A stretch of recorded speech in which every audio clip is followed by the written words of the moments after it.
স্বাস্থ্য দুরন্তমন। স্বাগত জানাচ্ছি দুরন্ত স্বাস্থ্য দুরন্ত মন অনুষ্ঠানে। আজ আমরা কথা বলবো শিশুর মাম্পস নিয়ে।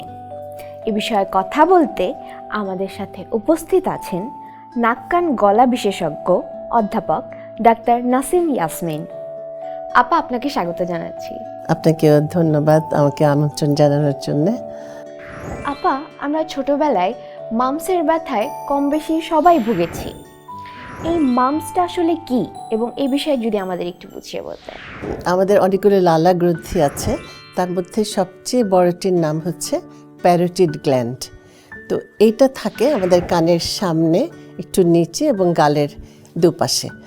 প্যারোটিড গ্ল্যান্ড থেকে আমাদের লালা নিঃসরণ হয়। তো এই গ্ল্যান্ডে যখন ভাইরাস আক্রান্ত করে তখন এটাকে আমরা বলি মাম্পস অথবা প্যারোটাইটিস। এটা সাধারণত শিশুদের বেশি হয় 5 থেকে 9 বছর বয়সের মধ্যে। এটা একটি সংক্রামক রোগ।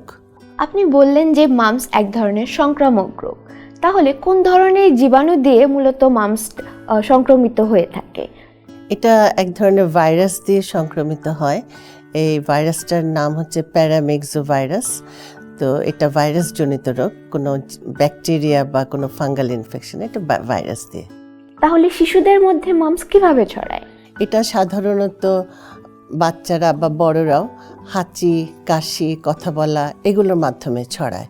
এগুলোর মাধ্যমে বাতাসে ভাইরাসগুলো বের হয়। তারপরে আক্রান্ত রোগী যখন কাছাকাছি ক্লোজ কন্ট্যাক্টে অন্য বাচ্চার কাছে আসে বা বড়রা যখন আসে তখন এটা এভাবে সংক্রমণ হয়। তারপরে বাচ্চারা, শিশুরা দেখা যায় খেলাধুলা করে, খেলনা, থালা, বাটি, গ্লাস এরকম অনেক কিছু ওরা শেয়ার করে। আক্রান্ত বাচ্চার সাথে যদি অন্য সুস্থ বাচ্চারা এগুলো শেয়ার করে, সেভাবেও এটা সংক্রমণ হতে পারে, ছড়াতে পারে। এই মাম্পসের যে সমস্যাটা হয়, এক্ষেত্রে শিশুদের কি কি উপসর্গ দেখা দেয়? এটা বিশেষ করে উপসর্গগুলা দিয়েই কিন্তু আমরা এটা ডায়াগনোসিস করতে পারি। মারাও বুঝতে পারবে যদি জানা থাকে যে কি কি উপসর্গ। যেমন বাচ্চার যে কোনো ভাইরাল ফিভারের মতন বাচ্চার জ্বর, তারপরে শরীর ব্যথা, মাথা ব্যথা, খেতে ইচ্ছা করে না বা খাচ্ছে না। বাচ্চারা তো এমনি খেতে চায় না, তার মধ্যে এরকম হলে আরও তার খাওয়া দাওয়া ক্ষুধা মন্দা। তারপরে যেটা হয় মেইন সেটা হচ্ছে কানের সামনে এবং গালের এক পাশে অথবা দুপাশে যেখানে গ্ল্যান্ডটা অবস্থিত ওই জায়গাটা ফুলে যায়, ব্যথা হয়, বাচ্চা হা করতে চিবোতে কষ্ট হয়, খেতে পারছে না। অনেকে এটাকে মনে করে টনসিল, আসলে এটা কিন্তু টনসিল না, এটা এই গ্ল্যান্ডের ফলা, এটাই মাম্পস। টনসিল গলার ভেতরে, ঢোক গিলতে তার কষ্ট হবে, কিন্তু এই ক্ষেত্রে ওর কিন্তু ঢোক গিলতে কষ্ট হবে না, ওরা হা করে চিবোতে কষ্ট হবে। এই জায়গাটায় তার ব্যথা হবে, ফুলে যাবে, উপরের স্কিনটা বা চামড়াটা একটু লাল হয়ে যেতে পারে, প্রচুর ব্যথা হয়। আপা, এই যে কানের সামনে বা নিচে বা গালে যে ফুলে গেল, এই ফোলা থেকে কি কোনো ধরনের পুঁজ বা রস বের হতে পারে কান দিয়ে বা অন্য কোথা থেকে? না, সাধারণত এখান থেকে না। এটা যেটা হতে পারে মুখের ভেতরে, যেটা বলেছিলাম একটা নালি বা ডাক্ট আছে, ওখান থেকে আমরা যদি বাইরে থেকে চাপ দেই, আমরা ডাক্তাররা যখন একটু দেখি, এক্সামিন করি, তখন ওখান থেকে পুঁজ বের হতে পারে বা লালার মতন কিছু সিক্রেশন বের হতে পারে। এই মাম্পসের সমস্যাটা কি আপনি সেরে যায়, না এর জন্য আমাদের ডাক্তারের পরামর্শ নেওয়া উচিত? সাধারণত যে কোনো ভাইরাল ফিভার কিন্তু 1 থেকে 2 সপ্তাহের মধ্যে ভালো হয়ে যায়, কিন্তু মাম্পসের বেলায় মাদের একটু সতর্ক থাকতে হবে, মা বাবাদের, কারণ এটার কিছু কমপ্লিকেশনস থাকে।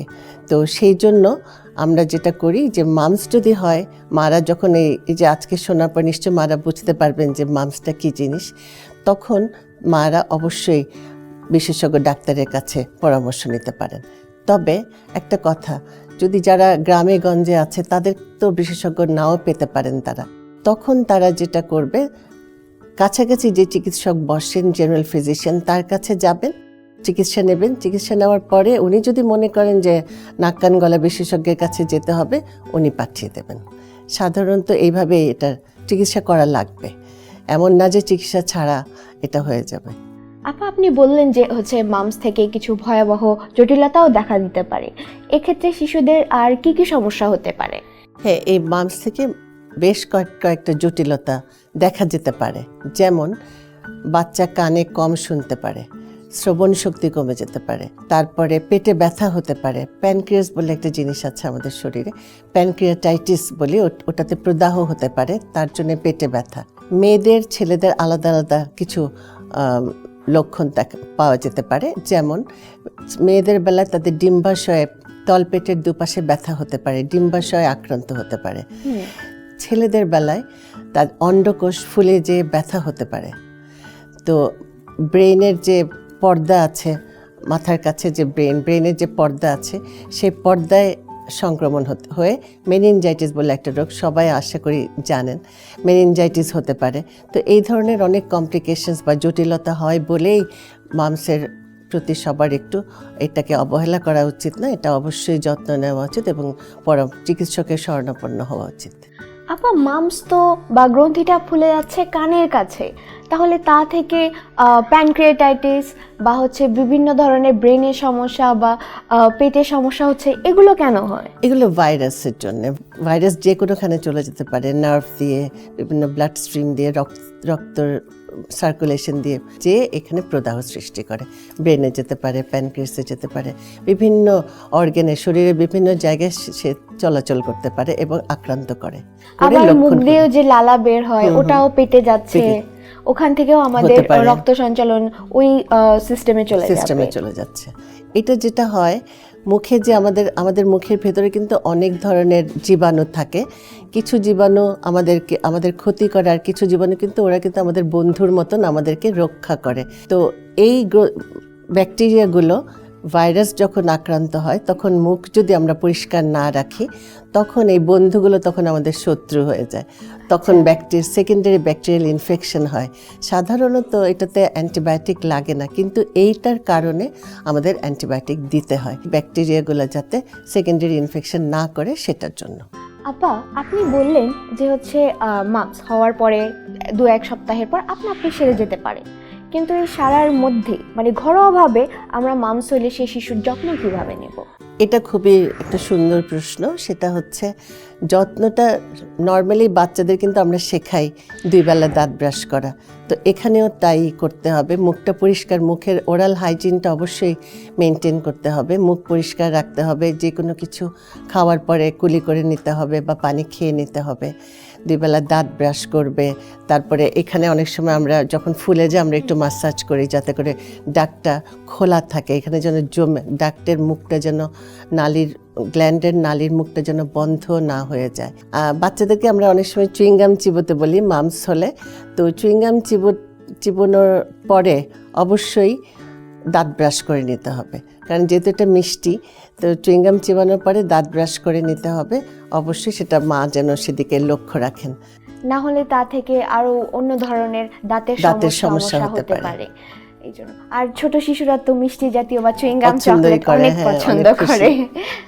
আপা, এই মামস কি কোনো মায়ের গর্ভ থেকে বা বংশগতভাবে জন্মগতভাবে হয়ে থাকে, না বাইরের কোনো পরিবেশের কোনো জীবাণু থেকে হয়ে থাকে? এটা জন্মগত নয়, এটা বাইরের পরিবেশ থেকে হতে পারে। বিভিন্ন বাতাসে ছড়িয়ে থাকা জীবাণু, মুখ থেকে, ওই যে আমরা বললাম যে আমরা হাঁচি দিলে, কাশি দিলে, কথা বললে, যদি আক্রান্ত রোগীর হাঁচি, কাশি, থুতু এগুলো থেকে মুখে, গলায়, নাকে এসব জায়গায় যায়। মানে অনেকটা হচ্ছে সর্দি কাশির মতো, হাঁচি থেকে এখান থেকে ছড়াতে পারে। আমরা প্রায়ই দেখি যে গ্রামের দিকে বা ছোট শহরগুলোতে মামস হলে বা গলা ফুলে গেলে বা এই গ্রন্থিটা ফুলে গেলে যে শিশুরা এক ধরনের সাদা রঙের স্টিকার ব্যবহার করছে বা ব্যান্ডেড এক ধরনের ব্যবহার করছে। মামসের চিকিৎসার সাথে এটা কতটুকু জড়িত? আসলে এটা কোনো বৈজ্ঞানিক ভিত্তি আছে বলে আমার জানা নেই। হয়তো বা এটাতে একটু চাপ লাগে, তাতে করে রোগীর একটু আরাম পায়, এটা ছাড়া আমি আর কোনো বৈজ্ঞানিক ভিত্তি খুঁজে পাচ্ছি না।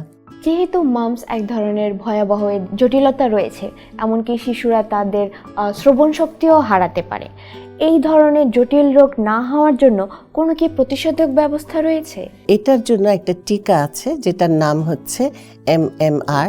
মায়েরা আশা করি সবাই জানেন, সেটা হচ্ছে মামস, মিজলস আর রুবেলা, 3টা একসাথে দেওয়া হয়। তো এটা যাতে না হয় সেটার জন্যে সাধারণত 12 মাস থেকে বা 1 বছর থেকে 15 মাসে প্রথম ডোজ দেওয়া হয়। পরের ডোজটা 4 থেকে 6 বছরে। প্রথম 1 বছর সেটা সে এই প্রতিরোধ ক্ষমতাটা সে মায়ের বুকের দুধ থেকে পেয়ে থাকে সাধারণত। এরপরে আমরা টিকা দিই। তো টিকা দিলে সাধারণত দেখা যায় এটা প্রকোপটা অনেকটা কমে আসে।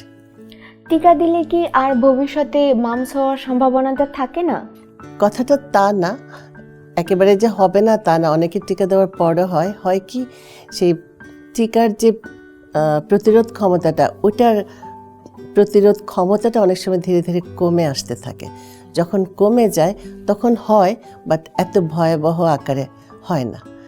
আপা, আপনি প্রথমের দিকেই বললেন যে হচ্ছে মামস হলে যত দ্রুত সম্ভব ডাক্তারের কাছে নেওয়া উচিত, কিন্তু আবার বললেন যে এটা অন্যান্য ভাইরাল জ্বরের মতো 1 থেকে 2 সপ্তাহের মধ্যে সেরে যাবে।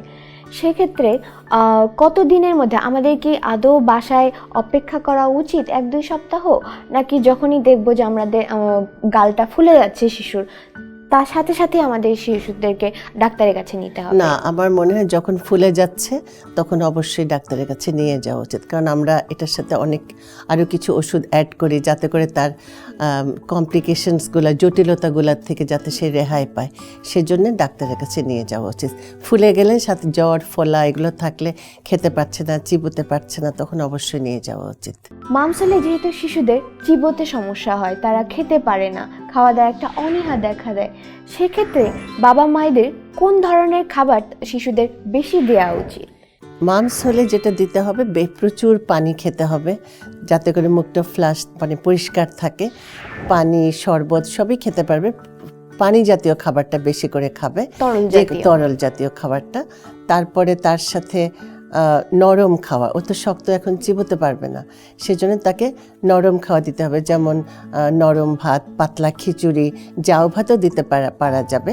তবে অনেক সময় মারা মনে করে শুধুই জাউ ভাত দিয়ে থাকে। শুধু জাউ ভাত দিলে কিন্তু ও পুরো পুষ্টিটা পাবে না।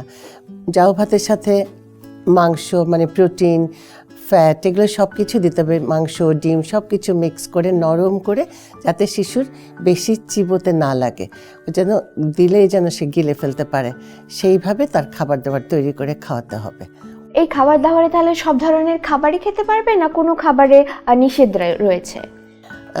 তেমন নিষেধাজ্ঞা নেই, তবে যেটা করতে হবে, ওকে প্রচুর বলেছিলাম, একটু আগেই বলেছি যে তরল জাতীয় খাবার বেশি খেতে হবে, নরম খাবার খাওয়াতে হবে।